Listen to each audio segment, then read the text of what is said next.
Okay, so working on the rust.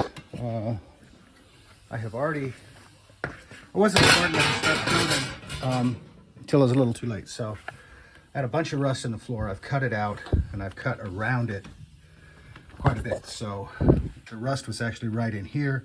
I've cut into good metal all the way around, and then I've used my flat disc on my grinder to take all the surface rust and paint and crap off all the way around the edges and get that cleaned up a little bit so that I can weld the new piece in. Here's the new piece. It's cut bigger than it was, and I've already started on it, but basically there's a curve, and this was a flat piece of steel. I cut the steel larger than the hole, and then I had taken it from underneath, brought it in underneath and laid it in, and then I marked. You see those marks there with the marker. I'm trying hard to do this with my fingers, and anyway, the marks right here. That mark there is the center of the radius. It's the edge of the radius, and that's the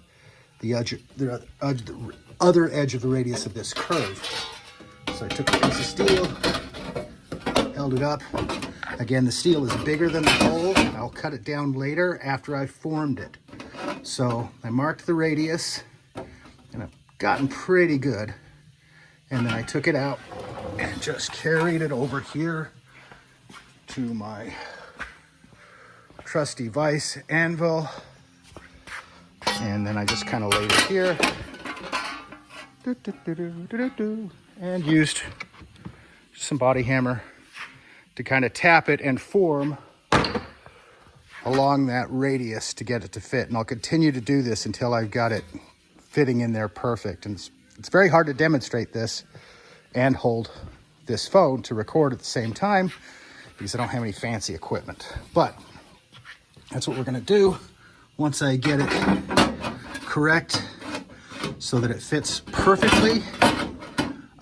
Then what I'll do is I will drill some holes through it around here, around the outer edges, and I will put a little tack and just tack it in from underneath. So it's tacked in just from underneath, just a little bit.